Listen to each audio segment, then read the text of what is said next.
being Father's Day, I've been working, I've been having so many different things I want to share for Father's Day. But one of the greatest things that I did understand and I wanted to talk to you about is the sacrifice of a father. When we think about mothers, we think about all the things that mothers do and we celebrate them. But when it comes to dads, we kind of drop the ball a little bit. I was just seeing a post this morning about how someone was celebrating the father of their child. And I think it's awesome, even though they're not together. I think things like that are awesome. Why? Because we miss the fact that when we do not uplift, what we're inevitably doing is tearing down. You do understand that. When you're not building up, you're tearing down. Because through time, everything either grows up around it, or it decays around it. If you have a car and you're not doing anything with the car, what will happen with the car? It'll deteriorate, amen? So that's what happens when we do with people, when we don't uplift them, and we don't help them, and we don't speak life into a situation. But it reminds me of the sacrifice that men have made in their life to be a father. And it brought me to a scripture, and this morning one of the things that was read was Proverbs 13:22, when it says, "A good man leaves an inheritance to his children's children, and the wealth of a sinner is laid up for the just." Now, my first question is this: how can someone leave an inheritance if they first have not gathered anything? Whether it be knowledge, whether it be land, whether it be wisdom, whether it be wealth, whatever it is. If you're not gathering anything, then what are you doing? If you're not, I'm not talking about just having a whole boatload of stuff, but if you're not gaining anything, and not just for yourself, because it says, what does it say here? It says what? A good man. That means that we're busy gathering things for who right now? Ourselves, aren't we? But a good man is not gathering for himself. Who is he gathering for? His family, his descendants. And my question to you is, where in the body are we gathering for those that come after us? We have an example. As being a man, one thing you have to understand, it's not about you. It's about what you leave behind. What is your legacy? What is your story? So, and God has given us that, and He's shown that to us. And my question is, if we look at the way that we have as a father, what do we look at as mankind, as a person, as a believer? What are we leaving behind? When you die, what will they say about you? What will be those key things that someone will hold on about you? What will be those things that your children will always resonate in their hearts and their minds about you? What is it that they can take with them to pass down to their children and to pass down to their children? What will that story be? Or will it end with you? Turn with me to Proverbs 17:27. I know it's kind of long, but walk with me here. We're talking about the sacrifice of a father. And on earth, I don't think there was ever another greater sacrifice than this. And not Proverbs, Genesis 22, 1 through 18. I do apologize. Genesis 22, 1 through 18. In Genesis 22, we pick up and it says, "And it came to pass after these things that God did tempt Abraham. And He said unto him, Abraham, and he said, Behold, here I am. And He said, Take now thy son, thine only son Isaac, whom thou lovest, and get thee into the land of Moriah, and offer him up there for a burnt offering upon one of the mountains, which I will tell thee of. And Abraham rose up early in the morning, and saddled up his ass, and took 2 of his young men with him, and Isaac his son, and clave the wood and burnt offerings, and rose up and went unto the place which God had told him. Then on the 3rd day Abraham lifted up his eyes, and saw the place was afar off. And Abraham said unto his young men, Abide here with the ass, and I and the lad will go yonder and worship. and come again to you. Abraham took the wood of the burnt offerings and laid it upon Isaac his son. And he took the fire in his hand and a knife, and then he went with both of them together. And Isaac spake unto Abraham his father and said, My father. And he said, Here I am, my son. And he said, Behold the fire and the wood, but where is the lamb for the burnt offering? And Abraham said, My son, God will provide himself a lamb for a burnt offering. I want you to highlight that. God will provide himself a lamb for a burnt offering. So they went both of them together, and they came to a place which God had told of them. And Abraham built an altar there and laid wood in order, and bound Isaac his son, and laid him on the altar upon the wood. And Abraham stretched forth his hand and took the knife to slay his son. And the angel of the Lord called out into heaven and said, Abraham, Abraham. And he said, Here I am. And he said, Lay not thine hand upon the lad, neither do thou anything unto him. For now I know that thou fearest God, seeing thou hast not withheld thy son, thine only son, from me. And Abraham lifted up his eyes and looked, and behold, behind him a ram caught in the thicket by his horns. And Abraham went and took the ram and offered him up for a burnt offering instead of his son. And Abraham called the name of this place Jehovah-Jireh, which, as is said this day, the mount of the Lord, it has been seen. And the angel of the Lord called unto Abraham in heaven the second time. And he said, By myself I have sworn, saith the Lord, for because thou hast done this thing, and hast not withheld thy son, thine only son, now get this, that in blessings I will bless thee, and multiplying I will multiply thy seed as the stars of the heaven, and as the sand which is upon the seashore, and the seed shall pass the gates of his enemies, and thy seed shall all the nations of the earth be blessed, because thou hast obeyed my voice. I know that was kind of a long passage, but I had to get you to understand something.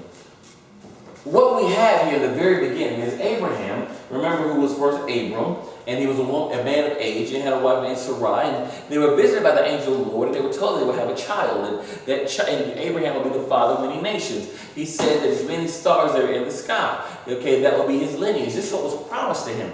Now, I want you to imagine this, that after you've been promised, like many of us are, we've been promised things before, and it seems like the very thing we promised, that's promised to us, God takes it away from us. Anybody ever had that happen? The thing that you felt you were promised, it seems like God snatched it out of your hands. See, what happens here is God is not always trying to snatch it out of our hands. God is trying to see, do you worship the gift more than the giver? See, being a father, you have to understand something. That at the end of the day, the greatest thing that I serve is not my seed, but the greatest thing I serve is God. The greatest thing that I serve is not my spouse. The greatest thing I serve is God. The greatest thing I serve is not my job. The greatest thing I serve is God. The greatest thing I serve is not my position. The greatest thing I serve is God. So what we have to understand here, that the very first thing about understanding being the sacrifice of a father and the sacrifice of a believer is you must be obedient in spite of immediate outcome. What do you mean? Can you imagine the conversation that would have happened had Abraham told Sarah that he was taking their only son up to a mountain to kill him? I didn't say to sacrifice him. Would you have heard the word sacrifice, or would you have heard the word murder? You would have heard murder, right? Your only baby, your only child, that you done gone through some stuff for, right? And you don't hear sacrifice. As a matter of fact, I know right now that many of you would have been like, that ain't God talking. You just want to go ahead and kill him so you go ahead and go back and get Ishmael. That's all it is, because you liked him better. When that kind of been a conversation he's been about what I had? You know, but see, that's why he was like, I can't even have this conversation. Sometimes when God wants you to do something, you got to keep your mouth quiet. You got to hush. Because people won't understand your sacrifice out of obedience. Now, I'm not telling nobody to go kill their child. I'm just saying the sacrifice here. And here's the thing. But Abraham had so much confidence in God that when he talked to his help, the kinsman, he said, the lad and I will return. We'll be back, right? But I want you to watch this. In spite of all of that, he still understood that he had to be obedient to God. How is it that we tend to think that our sacrifice is what we lose and not what we give up? See, I said this many times before, but understand this. You're not sacrificing what you lose. You're sacrificing what you're giving up. Okay? If you don't have money to eat, you're not sacrificing food, are you? But if you got money to eat and you got food and you don't eat, guess what you're doing? You're sacrificing. When you're giving up what you have, and even if it's your last, and the thing is, and watch this, even if it's your namesake, because understand, the most important thing was your namesake back then, okay? So Abraham was having to give up his namesake. And can you imagine having to kill his son and then come back down that mountain and everybody asking what happened? And go back to his wife and tell her what he had to do. Many men would not be strong enough to even do that because you can't even stand up to your wife now. And you wonder why you can't be a good father because you're not leading with authority. How can your child respect you if you can't walk in authority and respect yourself?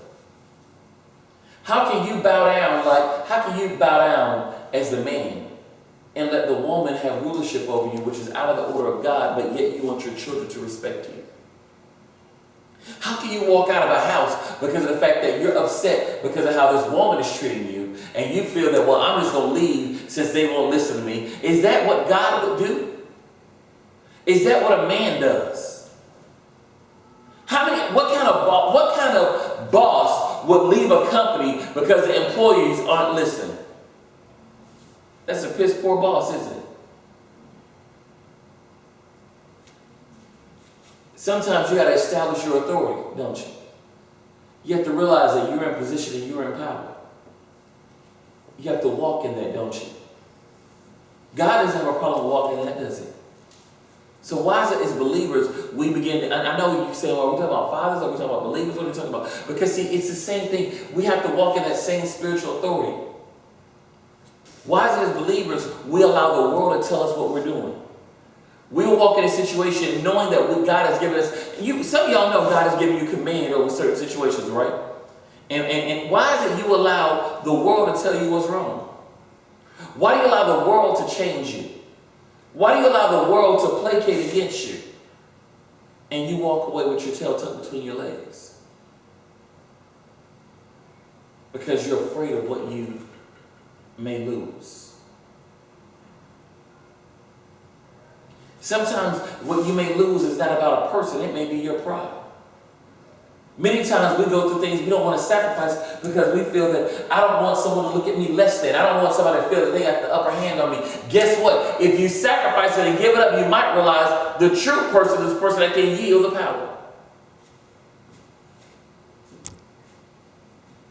A true person of power is a person that can love someone in spite of. The second thing what you have to do, you have to be like Abraham is, you have to trust God to the end. Even though Abraham made the statement, he says what? He said, the lad and I until we return. But if you notice, can you imagine the difficulty of the conversation that he had to have with his son? When he asked him, where is the lamb? I mean, I got a brother who I love. But even if God said you got to sacrifice your brother and put him on the altar, I mean, the thing is, it would be a very difficult conversation for me to say, hey, bro, you would. He's going to have a couple of words for me right then. I might have to go ahead and knock them out to go ahead and bind them up.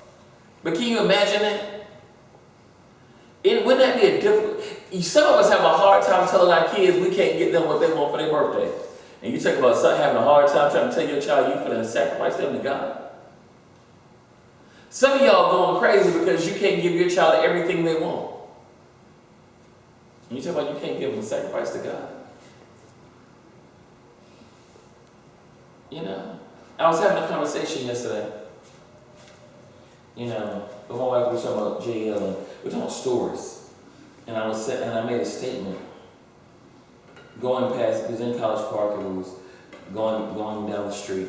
And I was talking about when I was a young lad, that when I got out of school, I said I was a poor boy. I didn't have much, you know. And we're going down the street, Main Street, and I said right there used to be a Burger King.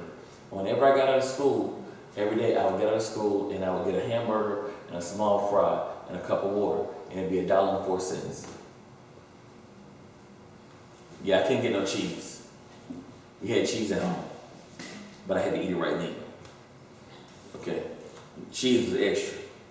$1.04. That's all I could spend. And we had passed by this restaurant and said that like an old Shoney's. I said that Shoney's, it wasn't Shoney's. I said that I would go to Shoney's as a treat. Special occasion I would go to Shoney's.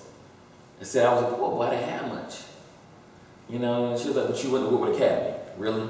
You were involved in this, you was involved in that. I said, but here's the thing. I said, but our daughter is going to have some interesting stories also. I said, right now she may, you think that you probably think we've given her the world. I said, but I promise you, when she gets older, her stories are going to be like how she had it rough. She's going to talk about how her struggle was real. Because we all feel, no matter where we are, we have a struggle. Think about it, do we not? Now, we may not feel that that your struggle was bad as my struggle, but guess what? My struggle is still my struggle. And it was a struggle for me. It doesn't matter what my daughter, what I give my daughter that I didn't have, she still had her own struggle. As a matter of fact, a good father will make it where your struggle is a new struggle and not the same as his. A good believer will help those that come up and say, listen, you're going to have a struggle, but your struggle not going to be the same as mine. See, that's part of that inheritance thing. But you got to trust him. And you got to trust him to the end, because what happens here? He went through so much. He bound his son up, laid him on the altar, had the knife above him, getting ready to kill him. And then the angel of God yelled out. How many of us would have gotten to the point to be able to unsheathe the knife and get ready to kill our child? In other words, how many of you are willing to sacrifice what you feel you're giving birth to, or what God has called you to do, to sacrifice it for God? Sacrifice the essence of who you think you are. Sacrifice the promise of God, you promised me this. You promised this to me. And now you want me to get rid of it. Are you willing to sacrifice that? You know, and then we got to realize at the same time how far we'll go. How far will you go in the sacrifice? So what are we teaching our children? Can you imagine the lesson that was taught to Isaac right then? What was the one thing he realized? If he didn't realize anything else, God will provide. And that my dad loves God more than he loves anything else. What are we teaching our children? And what are we teaching other believers and baby Christians? Are we teaching them that we love God more than anything else? In our households, are we teaching our family that we love God more than anything else? What are we teaching them? Ask yourself, are you teaching people that? Is your walk showing that? Is it indicative of that?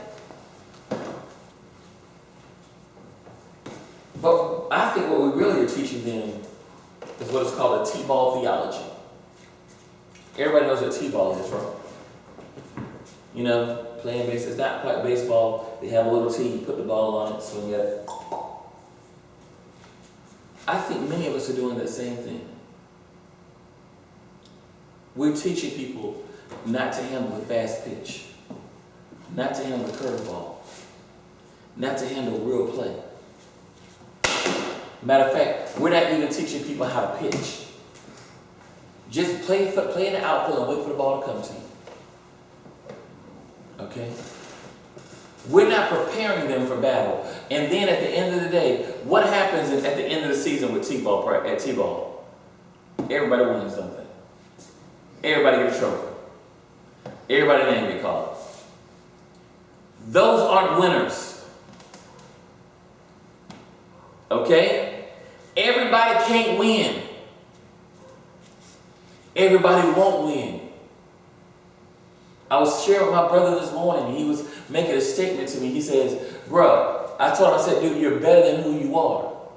I said, you deserve better. You deserve better in relationships. You deserve better. And he said to me that I hear men say, and I understand, he says, man, if a woman can't love me while I'm down and out, then forget it. I don't need to be with her because she just want me for my money. And I said, dude, you're not down and out. You're just lazy. I said, down and out is when you had a job, you lost a job, and your bank account is low, and you trying to get a job. That's down and out, right? I said, you ain't down and out. I said, you ain't got none of that. And ain't working towards it. I love him. But you know what? Watch this. I can't play T-ball with him, can I? I love him so much, I can't give him a trophy for him staying where he's at. Dude, I need you to do something. It's like I gave an example. It's like being saying, listen, I'm fat, I'm overweight, I don't hit the gym, I don't run, I don't read the playbook, I don't even pay attention to what plays are, I haven't practiced football, I haven't done anything, but I want you to put me on the football team and pay me $1 million contract. Because I got the potential to do it. How many of y'all will pay somebody that? How many of y'all will hire somebody that you look at and they say, well, I got the experience to do it. I can do it. Just let me do it. And you're looking at them, well, you came in here looking like a ragamuffin. You came in here drunk. You came in here high. You came in here dirty. I don't see a work history that you have here. You have poor references. How many of y'all will hire that person for that job? And they could be a great person, and you see their potential, but the bottom line is you need them to do something for themselves first, don't you? God says, you want something from me? Do something for yourself first. Because what I have for you takes much sacrifice. Why though? Why do you think why do you think God wants us to understand sacrifice so much? Because He has you to understand that He wants us to know how to make the tough decisions.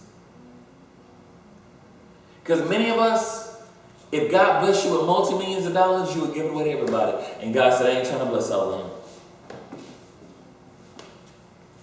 Did you know that?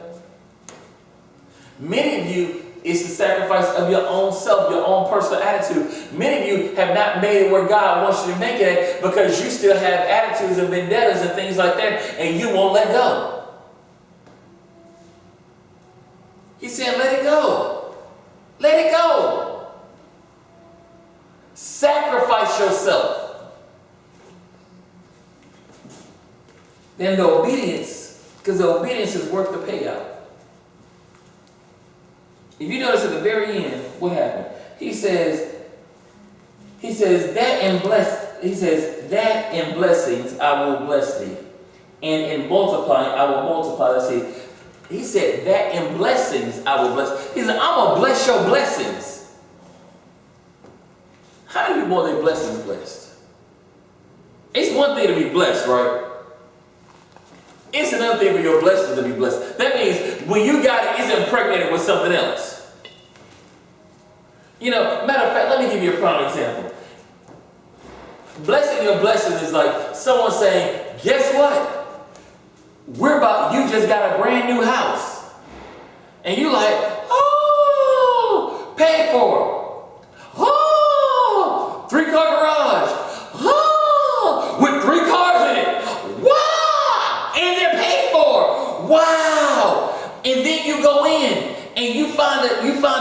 checkbook in there, with a bank account, with $1 million in it that was inside of it. Wow! Do you see what a blessing looks like? But God said, I can't give that to you. Because the moment I say give it up, you won't give it up. Because the reason you won't give it up is because you're going to start worshiping that and forget about me. How many times have people said they pray for a job and they get a job and they leave the church?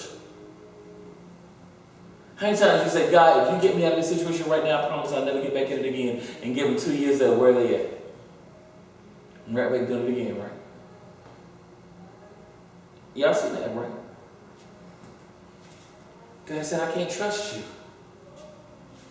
He says, but if you get it, the obedience is worth the payout. And he says, here's the thing. I may not even make you go all the way through with it. I just want to see how far you're going to go. Many of us are trying to play God, which, okay, he going to stop me. He not going to make me do it. He not going to make me. And you get to the final point, and then you just pull the plug, and you can't handle it no more. Instead of keep going all the way. Remember something. The victory comes when? At the end. Did you know that? The victory comes when?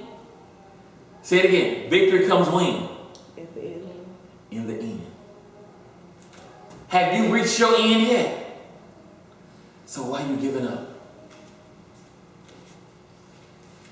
How many people thought that the Cleveland Cavaliers were out of it?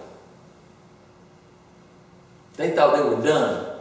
Matter of fact, that first game when they got blown out by 30 points, they thought people was like, it's over. This ain't. I even said this cannot be NBA Finals. This is not it. Where you get that from? Then they turned around and blew them out. Oh, well, maybe this is NBA Finals, okay? It's not over. I don't know how many of y'all watch basketball, but I watch basketball and I watch football and I watch teams that you see in baseball that you think it's over and you turn around, wait a minute, what happened? They were ahead. You mean they lost? You know, I'm a Falcons fan. I watch a Falcons game to the end because I don't know what we may do in the fourth quarter. We can be down and win and we can be up and lose. So I wait to the not the very end, the very, very end. I've been to games where I'm sitting there like, man, Jesus, do not let them, I know we're ahead, but do not let them kick this ball off and then run it all the way back because I just don't know. It can very well, oh, wow, and I've seen it happen. You got to stay to the end. God is saying, listen, you can't give up just because it looks like you're out. Because here's the thing, you don't know how much time is left on that clock. You don't. You have no idea how much time is left on the clock. Even when you're playing the ball, you see how many times you see basketball players try to beat the clock on that last shot. Sometimes they make it, sometimes they don't. Why? Because when you enter the game, you enter the game. God is saying, play your game. Do what I told you to do. He says, I have you for that. You know, he says it's worth it. But the greatest thing he says, I'm not asking you to do anything that I haven't done. Has he? God hasn't actually done anything that he hasn't done. He sent Isaac as a precursor to what he would do and what he will do and inevitably what he ended up doing. God sacrificed his own son. His only begotten son, Jesus, for our salvation. Because he understood the sacrifice of the Father. The sacrifice a real father makes. People ask so many questions about why do they do this? Because you got to understand the sacrifice of a father.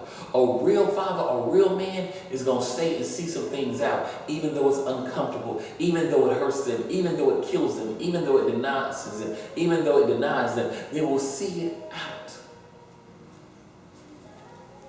A real father will not just sacrifice everything around them, but will sacrifice himself. But what's greater is that seed. Many of us take pride in the things. We take pride in our cars, we take pride in our houses, we take pride in, this is the only pair of jewelry, this is the only gold necklace I gotta take care of it. No, you don't. You do what God say. Don't worry about that. This is the only car I gotta. I'm not saying be frivolous with it, but what I'm saying is you can't concern yourself about that stuff. God will give you, if you lose it, get another one. But I can't concern, and once again, I'm not saying be careless, but I'm not going to concern myself about my things when it comes to salvation. If I realize my concern about these things are more important than salvation, and they will cause a deterrent with my relationship with people and with God, then I could care less about it. From my money, to my cars, to my houses, to my whatever. If it's going to cause a problem with God and the relationship in the kingdom, take it, whatever. It's not that big of a deal. It's like giving somebody a ride and you can't get in my car now. You look at you gotta bless them, and God said take them, and you worried about them. Forget about your car.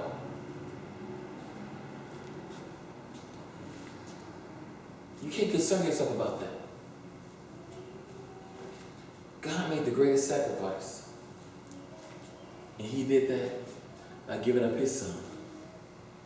And if God can sacrifice his only begotten son, and he went through with it, he didn't stop, he didn't pull the plug, he went all the way through with it. And let him, how many of y'all would have let your child endure that pain to take on other folks' sin for people that they couldn't even care about them? Y'all tell y'all kids to leave people alone that disrespect them and try to act crazy with them, don't you? You don't even do nothing for them, man. And God said you need to die for them. We tell our children, don't do nothing for them. And God says, I want you to die for them. What kind of inheritance are we teaching and leaving? We're teaching them to be self-centered. And we're teaching them to have a T-ball mentality. Wait for it to be right there where you want it. Wait for somebody to position it for you. Instead of you going out to get it. Instead of you understanding and working for the victory. Instead of you sacrificing. Because it's easy to hit a ball off a tee. But it's a whole big thing. It's a big difference when you hit a 90-mile-per-hour fastball. 96-mile-per-hour fastball. A 90-mile-per-hour curveball. Or a slider. Or a knuckleball. And you have a split less than a second to judge what it is. Whether or not you want to go inside or outside. It's a big deal. It's a big difference. And you want to know why is it God hasn't moved and blessed you even further? Because he said, I've given you little bit by little bit. Many of you have received so many blessings and you can't understand why is it not benefiting you from the blessing, because God said, you know why you can't see the benefit of your blessings that I've given you? Because you still haven't done what I need you to do. You haven't sacrificed yourself. You can't even enjoy what I gave you because you're tainted it by your bad attitude. You're tainted it by your selfishness. You're tainted it by your self-indulgence. You're tainted it by your lack of faithfulness. You're tainted it by not wanting to serve. You're tainted it by not sharing the gospel. You're tainted it by not sacrificing.